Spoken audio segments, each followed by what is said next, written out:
बहुत समय पहले की बात है। एक छोटे से गांव में रामू नाम का एक लकड़हारा रहता था। उसका जीवन बहुत साधारण था। रोज सुबह वह कुल्हाड़ी उठाकर जंगल जाता, पेड़ों की सूखी लकड़ियां काटता और फिर उन्हें बेचकर घर का खर्च चलाता था। रामू अपनी पत्नी और छोटे से बेटे के साथ एक झोंपड़ी में रहता था। दिन भर की थकान के बाद जब वह घर लौटता तो पत्नी पूछती, आज कुछ ज़्यादा लकड़ी बेच पाई?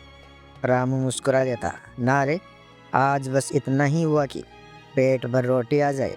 भगवान जैसा रखे वैसा ही सही, वह सोचता था। मेहनत की कमाई ही सच्चा सुख देती है। पर एक दिन किस्मत ने ऐसा मोड़ लिया कि उसकी जिंदगी हमेशा के लिए बदल गई। एक दिन की बात है, रामू लकड़ियां बेचकर घर लौट रहा था। सूरज ढलने को था और आसमान लाल रंग में रंग गया था। तभी रास्ते में उसे एक अजनबी मुसाफिर मिला। मुसाफिर बोला, अरे भाई, क्या तुम मुझे अपनी बैलगाड़ी में गांव तक छोड़ दोगे? रामू बोला, क्यों नहीं भाई, इंसान ही इंसान के काम आता है, बैठ जाओ। मुसाफिर गाड़ी में बैठ गया और रास्ते में बातें करने लगा। वह शहर से आया था। उसने रामू से कहा कि पास के शहर में उसका दोस्त रहता है, वहीं उसे जाना है। रास्ता लंबा था, इसलिए दोनों बातें करते हुए धीरे धीरे शहर की तरफ बढ़े। जब वे पहुँचे तो अंधेरा होने लगा था। मुसाफिर बोला, भाई, अब रात हो गई है, जंगल में लौटना ठीक नहीं, आज की रात मेरे घर रुक जाओ। रामू ने पहले मना किया, पर फिर मान गया। रात का खाना खाने के बाद दोनों टहलने निकले। रास्ते में उन्होंने देखा कि राजमहल के पास बहुत भीड़ जमा थी। रामू ने पूछा, भाई, यहाँ इतनी भीड़ क्यों लगी है? मुसाफिर बोला, यह राजा के शाही खजांची का घर है। कहते हैं उसका महल राजा के महल से भी बड़ा है। आज पूर्णिमा की रात है और आज वो सोने के फर्श पर सोने के बर्तनों में भोजन करेगा। रामू ने हैरानी से पूछा, भोजन में क्या खास बात है? मुसाफिर हंसते हुए बोला, अरे, हमारे खजांची साहब कहते हैं कि पैसा जमा करने के लिए नहीं, जीने के लिए होता है, इसलिए वो दिल खोल कर खर्च करते हैं। उनके फर्श से लेकर बर्तन तक सब सोने के हैं। दोनों पास के एक पेड़ पर चढ़कर देखने लगे। सामने पूरा महल चांद की रोशनी में सोने की तरह चमक रहा था। भीड़ के बीच से आवाज़ें आ रही थी, वाह, क्या भाग्य है इस आदमी का, देखो, सोने की प्लेटों में खाना खा रहा है। रामू उस नज़ारे को देखता ही रह गया। उसकी आंखों में चमक थी, पर वो ईर्ष्या नहीं थी, बस इच्छा थी एक बार ऐसे भोजन करने की। रामू बोला, भाई, मैं भी एक दिन इस तरह सोने के बर्तनों में खाना खाना चाहता हूँ। मुसाफिर हंसते हुए बोला, क्या पागल हो गए, कहाँ तुम और कहाँ वो खजांची?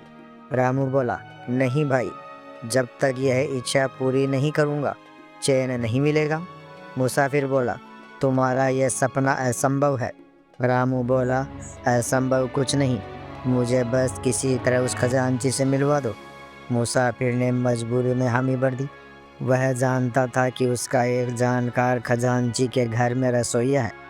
उसने अगले दिन रामू को उस रसोइये से मिलवाया। रसोइया बोला, भाई, तुम्हारी इच्छा तो बहुत अजीब है, लेकिन मैं कोशिश करूँगा तुम्हें अपने मालिक से मिलवाने की। फिर वह रामू को खजांची के पास ले गया। खजांची ने पूछा, कौन हो तुम, क्या काम है? रामू ने हाथ जोड़कर कहा, महाराज, मैं एक गरीब लकड़हारा हूँ, बस एक इच्छा है, एक बार आपकी तरह सोने के बर्तनों में खाना खाने की। खजांची पहले तो हंस पड़ा, फिर बोला, अगर ऐसा करना है तो तुम्हें 3 साल मेरे खेतों में बिना थके काम करना होगा, तब जाकर तुम्हारी इच्छा पूरी होगी। रामू बोला, महाराज, मैं तैयार हूँ, चाहे 3 साल नहीं, 3 जन्म भी लग जाए, मैं मेहनत करूँगा। खजांची बोला, ठीक है, फिर कल से काम शुरू कर दो। रामू ने उस दिन से खेतों में काम करना शुरू कर दिया। वह सुबह से शाम तक मेहनत करता, मगर रुकता नहीं था। बाकी मजदूर तो बीच में आराम कर लेते, लेकिन रामू का दिल कहता, बस 3 साल की बात है, फिर मैं अपनी इच्छा पूरी करूँगा। दिन बीतते गए, मौसम बदले और देखते ही देखते 3 साल पूरे हो गए। जब आखिरी दिन आया, रामू खजांची के पास पहुँचा और बोला, महाराज, मैंने आपकी शर्त पूरी की, अब मैं आपकी सेवा में हाजिर हूँ। खजांची मुस्कुराते हुए बोला, शाबाश रामू, तुमने बहुत मेहनत की। कल पूर्णिमा है, कल तुम मेरे सोने के फर्श पर सोने के बर्तनों में भोजन करोगे। रामू की आंखों में चमक आ गई। 3 साल की मेहनत की थकान जैसे पल भर में गायब हो गई। वह बोला, धन्यवाद महाराज, आपने मेरा सपना पूरा कर दिया। खजांची बोला, सिर्फ इतना ही नहीं, कल एक दिन के लिए तुम मेरे पूरे महल के मालिक भी रहोगे। यह रही खजाने की चाबियाँ। रामू तो हक्का बक्का रह गया। उसने कांपते हाथों से चाबियाँ ली और बोला, महाराज, मैं इस लायक नहीं हूँ। खजांची हंसते हुए बोला, मेहनत करने वाला हर आदमी इस लायक होता है। जाओ, कल से तुम मालिक हो। अगली सुबह जब रामू उठा तो उसकी किस्मत सच में बदल चुकी थी। अब वही लकड़हारा शाही कपड़े पहने हुए था। महल के नौकर उसे मालिक कह रहे थे। लोग उसकी ओर देखते और हैरान रह जाते। ये तो वही लकड़हारा है जो कभी जंगल में लकड़ी काटता था। शाम हुई, आसमान में चांद चमकने लगा। रामू को भोजन के लिए बुलाया गया। रामू सोने के फर्श पर बैठा। उसके सामने तरह तरह के पकवान रखे गए, मलाईदार खीर, देसी घी के पराठे, शाही पनीर और चांदी के वर्क से सजी मिठाइयाँ। खुशबू इतनी थी कि मन मचल उठा। रामू ने सोने की थाली से पहला निवाला उठाया। तभी दरवाजे के बाहर से किसी के कराहने की आवाज़ आई। वह आवाज़ धीमी मगर दर्द से भरी हुई थी। भूख, भूख लगी है। रामू ने इधर उधर देखा। नौकर चाकर ऐसे दिखा रहे थे जैसे उन्होंने कुछ सुना ही नहीं। रामू ने पूछा, अरे ये कौन करा रहा है? एक नौकर बोला, मालिक, कोई भिखारी होगा। महल के बाहर हमेशा ऐसे लोग आते रहते हैं, आप चिंता न करें। रामू बोला, नहीं, मैं चिंता कर रहा हूँ, उसे अंदर लाओ। नौकर हिचकिचाया, मगर मालिक, ये तो शाही दावत है, कोई भिखारी? रामू ने कहा, भोजन का असली मज़ा तो तब है जब किसी भूखे का पेट भरे। उसे अंदर बुलाओ। थोड़ी देर में एक कमज़ोर बूढ़ा भिक्षुक अंदर आया। उसके शरीर पर फटे हुए कपड़े थे, चेहरा थका हुआ और आंखों में भूख झलक रही थी। रामू ने कहा, बैठ जाओ बाबा, आज तुम मेरे साथ खाना खाओगे। भिखारी बोला, नहीं बेटा, मैं तो बाहर ही रहूँगा, मुझे बस थोड़ा बचा हुआ दे दो। रामू ने कहा, नहीं बाबा, आज तुम मेरे साथ सोने की थाली में खाना खाओगे। रामू ने अपनी थाली का आधा हिस्सा उस बूढ़े को दे दिया। भिक्षुक की आंखों में आंसू आ गए। वह बोला, बेटा, भगवान तुम्हें सुखी रखे, आज तूने भूखे को देवता समझकर खिलाया है। रामू बोला, बाबा, मेरे पास तो अब इतना है कि खुद खाऊं तो भी पेट नहीं भरेगा, पर अगर किसी और को खिला दूं तो मन भर जाएगा। रामू और वह बूढ़ा साथ बैठकर खाने लगे। महल के नौकर हैरान थे, उन्होंने ऐसा दृश्य पहले कभी नहीं देखा था। भोजन खत्म ही हुआ था कि अचानक दरवाजे पर तेज आवाज़ गूंजी, जय हो, राज दरबार से दूत आया है। रामू घबरा गया।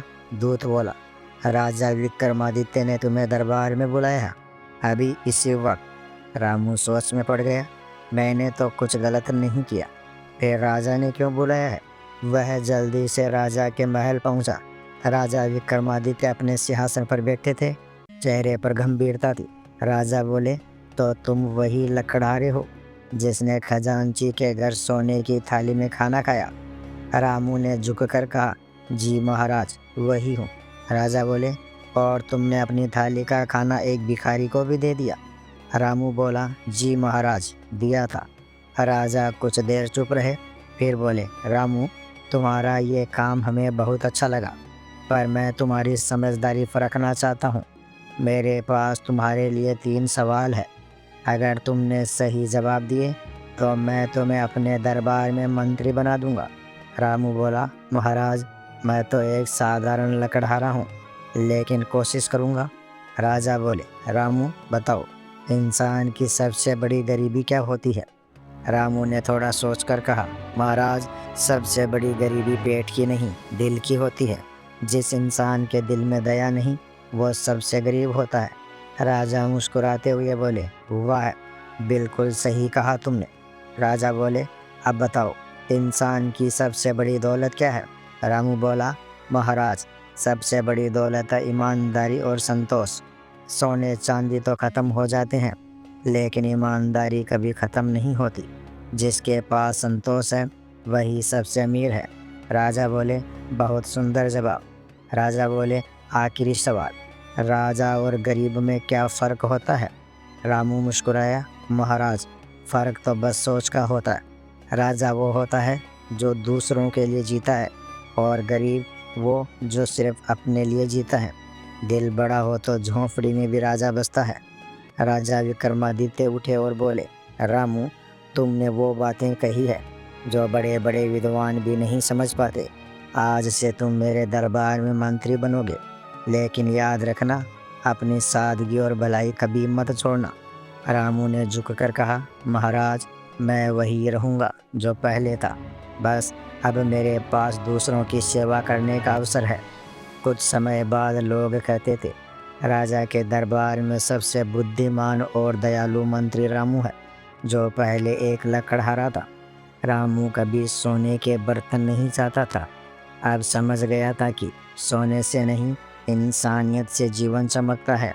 और उस दिन से विक्रमादित्य के राज्य में एक नया नियम बना, राजा हो या गरीब, किसी भूखे को बिना भोजन नहीं जाने देना।